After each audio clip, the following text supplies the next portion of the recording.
주거 생활에 도움되는 부동산 정보가 함께합니다. 이현진 기자의 톡톡 부동산 시작하겠습니다. 쿠키뉴스 이현진 기자 함께합니다. 안녕하세요. 네, 안녕하세요. 오늘은 어떤 주제죠? 네, 정부가 드디어 가계부채 종합대책을 발표했습니다. 다주택자의 대출 규제를 강화해서 집값 안정을 꾀한다는 게 이번 대책의 목적인데요. 하지만 일각에서는 이로 인해서 오히려 서민들이 피해를 입을 것이라는 우려도 많이 제기되고 있습니다. 그래서 오늘은요, 가계부채 종합대책으로 인해서 실수요자들의 피해가 얼마나 예상되는지 좀 자세하게 살펴보도록 하겠습니다. 네. 정부에 따르면 우리나라 가계부채가 1,400조 원에 달하고 있다고 하는데요. 그 증가폭이 점점 더 커지고 있어서 가계부채 종합대책이 발표된 겁니다. 오늘 이 시간 통해서 어떤 대책인지 꼼꼼히 살펴보고 그리고 실수요자들에게 어떤 피해가 갈 것으로 우려가 되는지 짚어보도록 하겠습니다. 자, 먼저 대책의 주요 내용부터 좀 짚어보죠. 네, 그렇습니다. 가계부채 종합대책은요, 지난 10월 24일에 발표가 됐는데요. 가장 중요한 것은 신-DTI하고 DSR이 도입이 된다는 겁니다. 말이 좀 어렵죠? 하지만 실제로 보면 공통적으로 대출을 옥죄게 들어간다는 게 핵심인데요. 일단 DTI는 개인의 금융부채 상환 능력을 소득으로 따져서요. 대출이 소득의 일정 비율을 넘지 않도록 하는 제도입니다. 그러니까 내가 버는 것보다 부채가 더 많지 않게 그렇게 관리하는 제도인데요. 기존에는 근데 부채 상환액을 계산할 때 신규 주택담보대출만 원리금을 반영하고 기존 주택담보대출은 이자만 반영을 했습니다. 하지만요, 이 신-DTI는 새롭게 변경이 됐습니다. 신규 주택뿐만이 아니라 기존 주택담보대출에서도 원리금을 상환액까지 반영을 하게 됩니다. 그러니까 기존보다 훨씬 더 많은 비율로 해서 대출을 적게 해주겠다는 의미로 볼 수가 있을 것 같습니다. 그러면 이 주택담보대출을 이미 받은 사람은 추가로 이 주택담보대출을 받기가 더 어려워질 거고 아니면 더 받더라도 그 한도가 좀 줄어드는 거겠네요? 네, 그렇습니다. 신-DTI는요, 주택담보대출 2건 이상인 사람이 대상인데요. 신-DTI가 적용이 되면 주택담보대출을 1건 이상 받은 가구 수는요, 추가로 주택담보대출을 받기가 굉장히 어려워집니다. 기존 대출의 원리금까지 포함되기 때문에 훨씬 더 한도가 줄어들게 되는 건데요. 일단은 적용 지역은 정부에서는 수도권과 조정 대상 지역에서 시행한 다음에 그 추이를 보고 확대 검토할 예정이라고 합니다. 그러니까 신-DTI가 대출을 더 옥죄는 상황이 연출이 될 텐데 그렇다면 DSR 도입에 대해서도 좀 알아보죠. 네, DSR은요, 올해 당장 도입되는 게 아니라 내년부터 도입이 될 예정인데 이 제도는 신-DTI보다 훨씬 더 강력합니다. 총부채 원리금 상환 비율이라고 하는데요. 주택담보대출 외에도 모든 기타 대출의 원리금 상환 부담까지 소득으로 따져서 원리금을 반영을 하게 됩니다. 그래서 기존에는 주택담보대출만 반영했다면 이번에는 뭐 신용대출이라던가 아니면 마이너스 대출까지도 다 포함이 되는 건데요. 이 제도는 내년 하반기에 도입될 예정이라고 하고 일단 내년 상반기쯤에 다시 정확한 내용이 발표될 예정입니다. 네, 이 두 가지 제도 도입만으로도 대출이 충분히 어려워질 것 같은데요. 혹시 이것 말고 또 어떤 제도가 시행이 됩니까? 네, 또 있습니다. 아파트 주택담보대출과 관련된 제도가 있는데요. 바로 중도금 대출액이 90%인 보증 비율이 오는 1월부터 80%로 축소됩니다. 예를 들어서 중도금 5억 원 대출을 할 때 은행이 책임져야 하는 금액이 10%인 5천만 원에서 20%인 1억 원으로 늘어나는 셈인데요. 그래서 청약 인기 지역인 수도권이나 광역시, 세종시 같은 경우에는 중도금 대출 한도가 6억 원에서 5억 원으로 줄어들게 된다는 의미입니다. 네. 그러면 결과적으로 이제 자금력이 충분하지 못하면 청약에 당첨이 되더라도 계약을 포기해야 하는 상황이 올 수도 있을 것 같은데, 자, 그러면 실수요자들의 평균 대출 금액이 얼마나 감소하게 되는지도 좀 따져볼까요? 네, 그렇습니다. 아까 말씀해 주신 것처럼 대출 한도가 줄어들면서 아파트에 당첨이 돼도 중도금이나 잔금이 없다면 대출을 못 받아서 포기하는 사례가 잇따를 것으로 예상이 되는데요. 있는데요. 예를 들어서 좀 보겠습니다. 1억 원의 주택담보대출을 가지고 있는 연봉 5천만 원인 사람이 있는 경우를 가정했을 때요. 기존 DTI를 적용하게 되면 20년 만기를 쓰게 될 경우에 2억 1천만 원까지 대출 한도가 가능했습니다. 하지만 이제는 1억 원 원리금으로 합산을 하게 되면요. 대출 한도가 무려 1억 4,900만 원 정도로 줄어들게 됩니다. 그래서 거의 절반 정도가 줄어든다라고 볼 수가 있을 것 같습니다. 네, 그러니까 전에는 이자만 포함이 됐지만 지금은 원리금까지 같이 포함이 돼 있기 때문에 이 한도가 확 줄어드는 건데, 그러니까 예를 들어 보면 5억짜리 집을 사려고 해도 대출은 1억 5천밖에 나오질 않고 결과적으로 3억 5천에서 4억 원은 자기의 돈으로 부담을 해야 하는 겁니다. 근데 현실적으로 그렇게 현금적인 여유가 있는 서민들이 과연 얼마나 될까요? 네, 그렇습니다. 자기 자본을 100% 가지고 집을 사는 사람은 거의 없을 것 같은데요. 대부분 대출을 통해서 받게 되는데 이 대출이 맡기면서 이제 원금이 없는 사람은 집을 사기 어렵게 됐습니다. 특히 여기다가 신 DTI뿐만이 아니라 내년에 DSR 도입까지 본격적으로 시행이 되면 더 어려워지게 됩니다. 그래서 결국 내년 하반기 이후에는 다주택자, 다중채무자는 추가 대출이 거의 불가능하다고 보시면 되고요. 실수요자 역시 대출 한도가 대폭 축소될 예정입니다. 네. 사실 돈이 있는 분들은 대출 없이 그냥 사면 되니까 별 문제가 없는데 이렇게 되면 실수요자층이 좀 피해를 입을 수밖에 없을 것으로 보입니다. 그리고 또 한 가지가 이번 대책으로 인해서 전반적으로 부동산 시장이 침체될 우려가 좀 많다고 하던데 어떻습니까? 네, 그렇습니다. 이번에 정부가 발표한 가계부채 종합대책은 부동산 시장을 굉장히 많이 저격을 하고 있는데요. 사실 지금 전체 규모의 대부분을 차지하는 게 부동산입니다. 그래서 정부에서는 부동산과 관련된 대출 옥죄기에 들어간 겁니다. 특히 이제 앞으로 신규 분양 아파트를 받을 때 더 대출 받기가 어려워지는데요. 정부가 계속 올해도 역시 중도금 대출과 관련된 한도를 옥죄왔습니다. 그런데 이번에 가계부채 종합대책을 통해서 대출 한도를 더 축소하면서 실수요자도 이제 보증받기가 쉽지 않은 상황입니다. 내년부터는요, 주택도시보증공사의 중도금 대출 보증 비율이요, 90%에서 80%로 낮아집니다. 그리고 은행 입장에서는 80%만 되돌려받을 수 있고요. 결국 건설사의 신용도하고 자금력을 따져서 대출 심사를 엄격하게 진행할 예정이기 때문에 이제 정말 중도금 대출 받기도 더 어려워질 전망입니다.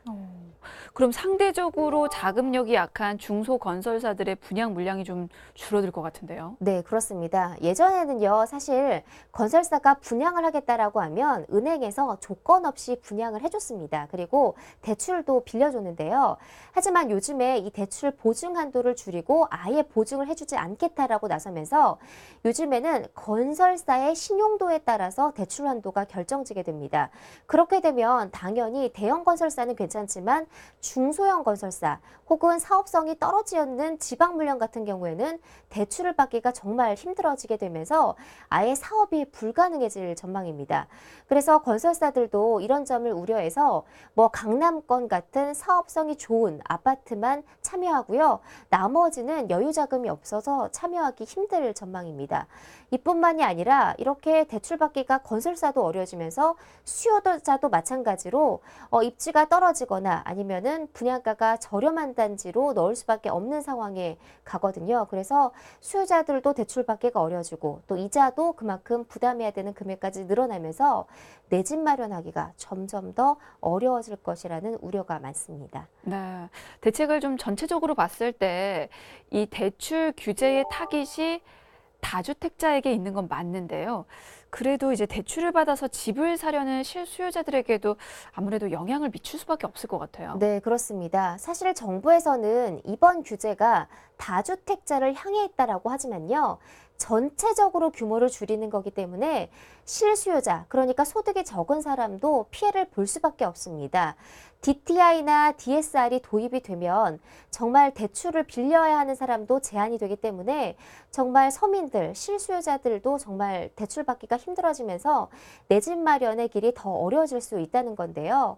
특히 청년층하고 신혼부부 이렇게 젊은 층에 대해서는 규제를 완화하겠다라고 했지만 그 규제 한도에 적용되는 대상도 적습니다. 그래서 결국은 중장년층뿐만이 아니라 이렇게 젊은 층까지도 규제에 적용을 받게 되기 때문에 피해를 입게 될 가능성이 큰 것으로 전망이 됩니다. 네. 근데 정부가 분명히 서민 실수요자의 피해를 막겠다고 밝혔거든요. 그렇다면 어떤 예외 조항이 따로 있는 겁니까? 네, 그렇습니다. 정부에서 일단 실수요자에게 피해가 가지 않기 위해서 예외 조항을 신설하기는 했는데요. 그런데 내용이 굉장히 복잡합니다. 일단은 신 DTI가 도입된 이후에 신규 대출분부터 반영하기 때문에 기존의 복수로 주택담보대출을 받은 경우는 적용 대상에서 아예 제외가 되고요. 기존 주택담보대출 금액도는 은행을 바꾸지 않고 단순히 만기 연장만 하는 경우에 신 DTI 적용 배제 대상이 됩니다. 또 일시적으로 2개의 주택담보대출을 갖고 있을 때요. 즉시 처분하는 조건을 달면 부채를 산정할 때 기존 대출은 이자 상환액만 반영하고 2년 내 처분하는 조건인 경우에는 두 번째 대출에 만기 대출은 적용되지 않습니다. 이렇게 내용이 듣기 어려울 정도로 복잡하죠. 그만큼 예외 조항이 신설됐다고 하지만 거기 적용되는 게 굉장히 까다롭습니다. 그래서 결국은 대부분의 실수요자들도 영향을 받을 수밖에 없는 그런 상황에 처해 있는 거라고 볼 수 있습니다. 네, 정말 그런 내용으로는 신혼부부나 청년층들이 내 집 마련 계획을 좀 실현하기가 어려울 것 같은데 구체적으로 언제 어떻게 지원을 하겠다는 그런 구체적인 지원 계획이 좀 나와야 할 것 같은데요. 네, 그렇습니다. 일단 정부에서는요, 대출 옥죄기에 들어갔고요, 청약 규제도 심화시켰습니다. 대신에 공공임대주택을 풀어서 신혼부부나 젊은 층에게 혜택을 주겠다라고 발표를 했는데요. 그러면 정부에서 계획 예정인 임대주택 공급 물량을 좀 살펴보도록 하겠습니다. 신혼 희망타운이라고 해서 내년부터 5년간 7만 가구를 공급한다고 하고요. 그리고 요즘에 역세권 청년 매입주택이라는 이야기가 많이 나오죠. 그거를 연내 1,500가구를 공급하겠다는 계획을 세웠는데요. 하지만 임대주택은 하루 이틀 만에 생기는 게 아닙니다. 몇 년간에 걸쳐서 세워지게 돼 있고요. 기간도 오래 걸릴 뿐만이 아니라 임대주택은 처음에 자기 자본이 많이 들어갑니다. 하지만 정부에서 지금 세금과 관련해서 세수를 확보해 놓지 않고 있기 때문에 이것도 사실 구체적인 실행 방안이라고 보기는 어렵습니다. 그래서 재원 조달 마련도 마련돼 있지 않고 시기도 오래 걸리기 때문에 당장 실현될 가능성이 없고요. 그래서 앞으로 정부에서 이제 11월 달, 12월 중에 주거복지 로드맵을 발표할 예정인데요. 이곳에 자세한 내용이 담기겠지만 아직까지 구체적인 실행 계획은 내놓지 못하고 있는 상황입니다. 주거복지 로드맵 발표가 언제로 예정돼 있다고요? 일단은 주거복지 로드맵 같은 경우에는요, 정부에서 벌써 9월 달에 발표를 하겠다고 했습니다. 하지만 10월 달로 미뤄졌고요. 이제는 또 11월 초에 발표한다고 했는데 지금 이제 업계에서는 12월까지 얘기가 나오고 있습니다. 그래서 정부에서는 이번 이제 가계부채 종합대책을 발표하면서 계속해서 시기를 미루고 있는데요. 그래도 이제 전문가들은 올해 내에는 발표하겠지라는 예상을 하고 있습니다. 하지만 아직까지 정부에서조차 주거복지 로드맵을 언제 발표하겠다 이렇게 확정을 해두지 못하고 있는 상황이라서 조금 지켜봐야 될 것 같고요. 일단은 가계부채 종합대책이 나온 상황이어서 가계부채와 관련된 금융당국의 그런 실행 계획이 나와 있습니다. 그래서 이것과 관련된 내용을 좀 자세히 살펴보셔야 될 것 같고요. 주거복지 로드맵은 그 주거 취약계층이나 아니면 서민 실수요자들을 위한 내용이 담길 예정인데요. 이런 점들을 잘 보완을 해서 정부에서 보완 역할을 해줄 수 있는 정책을 발표하길 기대를 해보고 있습니다. 네, 제일 기대가 되고 궁금한 게 정말로 주거 취약층을 위한 보완책이 나올 것인가예요. 네, 그렇습니다. 사실 많은 전문가들이 이미 그런 예외적인 대책이 나와도 이미 대출 규제와 청약 규제로 인해서 실수요자가 피해를 보고 있다. 이렇게 지금 보고 있는데요. 그만큼 실수요자들이 피해를 보는 건 피해갈 수 없을 전망입니다. 그리고 이런 것들과 관련된 혜택이 아니라 아니라 공공임대, 그러니까 임대주택과 관련된 혜택이기 때문에 이거와 전혀 다른 개념이라고 볼 수가 있습니다. 하지만 연간 정부가 17만 가구의 공적 임대주택을 공급하겠다는 계획을 세웠지만 아직 구체적으로 어떻게 하겠다는 계획은 발표하지 못하고 있어서 이것도 조금 더 지켜봐야 될 것 같다는 그런 의견이 많은 상황입니다. 네. 그러면 내 집 마련을 하려고 받는 대출 자체도 어려워진 이 서민들을 위한 금융 지원은 어떻게 될까요? 일단 정부에서는 서민 금융 상품을 추가로 개발하겠다라고 발표는 했습니다. 하지만 언제 발표될지 어떻게 구체적인 내용이 담길지는 아직 전혀 실행 계획이 없습니다. 하지만 이러는 사이에 서민들은 대출 한도가 줄어들어서 더 힘들고요.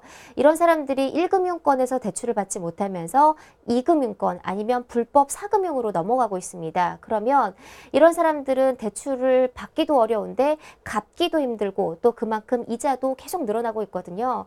그래서 부채의 질이 악화되고 있는 그런 상황입니다. 이런 상황에서 정부가 정말 서민을 위한 그런 금융 제품이나 아니면 방안들을 좀 많이 빨리 하루빨리 신속하게 마련돼야 될 것 같고요. 아직까지 발표하겠다라고는 했지만 구체적인 발표 계획을 발표하진 않아서 앞으로 구체적인 확정 날짜를 좀 발표해야 될 것 같다라는 생각이 많이 들었습니다. 네. 그럼 일단 취약계층 채무자에 대해서 구체적인 지원을 해서 그 부분부터 좀 해결을 해야겠군요. 네, 그렇습니다. 일단 가장 급한 게 그 자영업자 지원 방안이나 아니면 주거 취약계층과 관련된 내용입니다.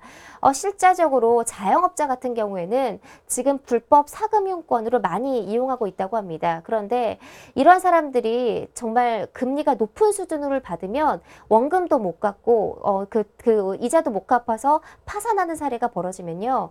결국 전체적으로 금융시장의 질이 악화될 수 있습니다. 그래서 결론적으로 이런 그 취약계층과 관련된 지원 방안이 조속히 마련돼야 될 것 같습니다. 네. 문재인 정부가 출범 후 주머니 속 대책으로 6.19 대책 그리고 8.2 대책 및 후속 조치 거기다가 이 가계부채 종합 대책을 잇따라 꺼내놨습니다. 물론 다주택자의 대출을 막아보겠다는 의도가 다분히 보이기는 한데요. 그러다가 실수요층도 피해를 입을 수밖에 없을 것으로 보여서 좀 우려스러운 면도 있네요.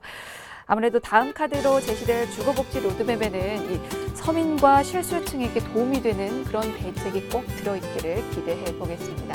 자, 지금까지 톡톡 부동산이었습니다. 고맙습니다. 네, 고맙습니다.